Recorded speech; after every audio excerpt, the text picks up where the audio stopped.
Welcome friends in Practical Astrology for you. I am your friend Tapan. Today I will be trying to explain you all that why one need to consult an astrologer. Astrologer doesn't mean a person who just reads your horoscope, but astrologer should be considered as Jupiter in your horoscope. That's more important, because someone who attains the bookish knowledge is Mercury. He is not an astrologer.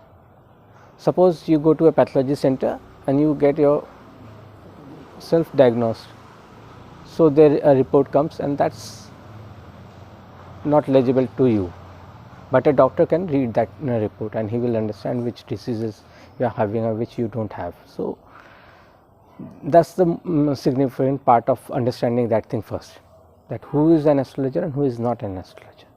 Anyone who is unable to understand, read the horoscope doesn't qualify as an astrologer. He should have that much of practical knowledge about that horoscope, then only he should be considered as astrologer. Then there are people who are good, there are people who are bad. So you need to segregate these type of people also. You should be able to understand the difference between these type of people also. That's the second most important thing. Means visit a good person, a person with a good heart. So not an evil person. He has understood everything, but he is trying to extract money out of you only. So his motive is only money, not to give you any remedy. So don't reach to him. Then the third thing is, what is the significance? Does he has that power to change your luck or whatever is good or bad in your horoscope? Well, whatever is there in your horoscope, it will be happening. So then someone will say, then we don't need to visit an astrologer. No, he knows when things will go wrong, when things will become good, and from which source or which place you will earn things. Or if there is any obstacle, then he will be able to sort it out, because he will be giving you solutions. Okay, suppose there is a planet, suppose fifth house is having Saturn, Mars, Rahu, Ketu. These are bad planets regarding progeny. Saturn delays it, Ketu denies it, Rahu also creates problem, it can give miscarriages. So these type of issues can happen. So an astrologer can pinpoint the situation and he can give a remedy. So he will be very helpful. The same condition applies to all the houses, all the 12 houses. So the motive behind these things is that an astrologer is a guide for you in every situation. You may not be knowing those things, he is knowing those things. So have faith in those people. It's not that you think that it's nothing. No, it's pure science. Those stars are there in your horoscope, they will happen. Say, suppose if someone has gone through all my YouTube videos, then he might have seen I have posted my own horoscope. Why? To understand that someday I will be analyzing some point or the other. See, when I was born in the Swati Nakshatra, fourth pada, and that means Swati is the Rahu Nakshatra. So Swati is a good nakshatra. Regarding Rahu, there are two other nakshatras, and Swati being the best nakshatra. So Swati is a Rahu nakshatra. So even if it is a good nakshatra, it's not always good, because Rahu is not good. So I was born with a Rahu Mahadasha, then Jupiter Mahadasha came, after that Saturn Mahadasha came, then from 2015 I think my Mercury Mahadasha started. So my Mercury is the lord of 3rd house and 6th house. So after Mercury Mahadasha started, all my work stopped automatically. I was not able to do anything. That time I was not doing astrology as a profession. I haven't chosen that profession. I was in real estate and all, because of my 4th house has Mars sitting in it. But that is debilitated. Still, it's Lagnesh, means ascendant lord, and it's sitting in the 4th house of land and vehicles. So I was working in real estate work, but everything stopped abruptly once Buddha Mahadasha, means Mercury Mahadasha started. I couldn't understand where to go and what to do and what not to do. And the best part is that my Jupiter is good, but it is sitting with Ketu, Venus in the first house, and Rahu is seeing it from the 7th house. So whenever a malefic planet is sitting with a good planet, an aspect malefic planet is aspecting a good planet like Karaka planet like Jupiter, which is my Bhagyesh also, means 9th house lord, and 12th house lord is also Jupiter, and Saturn is also seeing it from 4th house. It has 10th view on Jupiter. So it's being crushed by every planet, but still Jupiter is Jupiter. So whatever my destiny was, I don't know, that everything stopped abruptly, but still Jupiter was able to keep me alive. Nothing, it's not Mercury actually. I sometimes joke that okay, it's Mercury. Mercury is denying me. Mercury is giving the result of 6th house actually now. It has a Mahadasha period of 16 years. So currently it's nearly at the end of the 6th house result. After that once means 8 years it will be giving 6th house result, then the next 8 years it will be giving the result of the 3rd house, Parakram Bhava. So then after that I will have to do hard work. So I know that after 2023 I will have to work it out. But still at the situation when Mercury was giving the result of the 6th house, it was not ready to feed me. But still Jupiter, though even if it is being surrounded with malefic planet, it is Jupiter. So at the end of the day it's keeping me alive.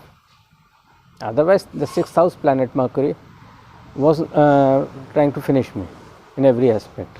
So when a good planet tries to save you, it's like my guru saved me. The blessings from my forefathers, it has saved me. So it's not that I am an astrologer, so I don't need any suggestions. I also have my guru. So I follow someone, even if he may not be alive, but his wordings, I value them a lot.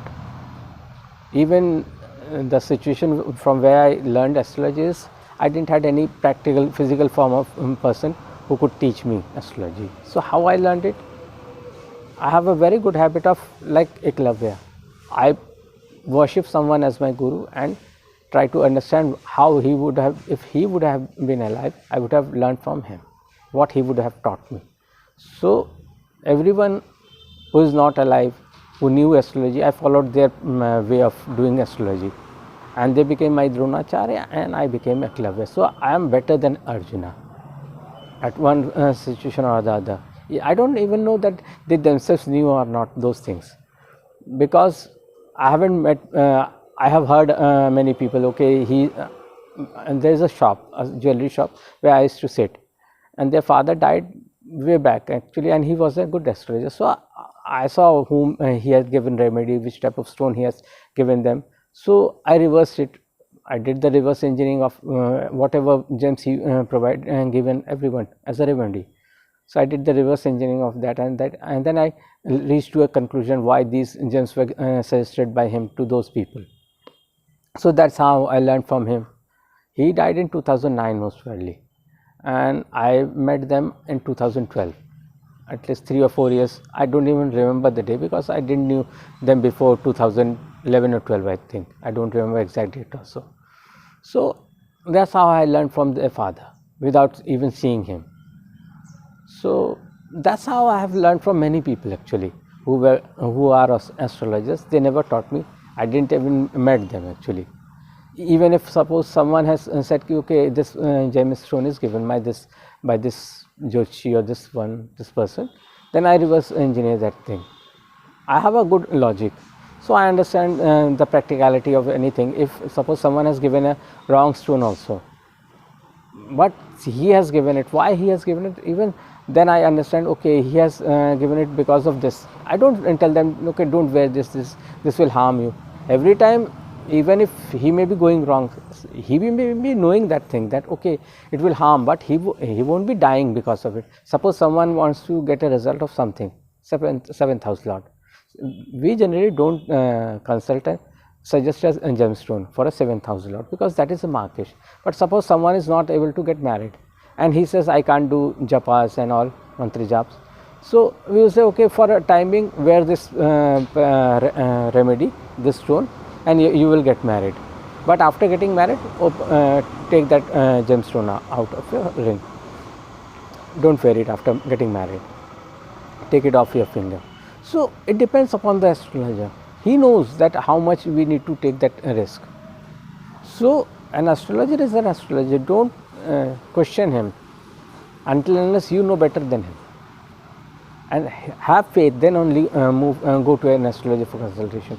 Without having faith, don't go to any person. Don't try to fool the other person. Don't get yourself fooled. Because a person like me, he will understand that someone is trying to check my knowledge. We generally don't say that, okay, I understand that thing, that you are here to check my knowledge. There's no one in such a good mood that he will tell you everything. And this is the world. We need to be practical. We need to extract the most out of that person. Even if you don't have faith in God. No one has seen God. I don't say that I have seen God. We can feel God. We can't see Him. So every time getting in an argument and not getting the good result is not good. At least have faith, check that person. I am not telling you all that come to me. Go to any good astrologer in your area, because physically meeting someone is better than talking with me on phone. I hope you all will understand what I needed to convey in this video. Thank you.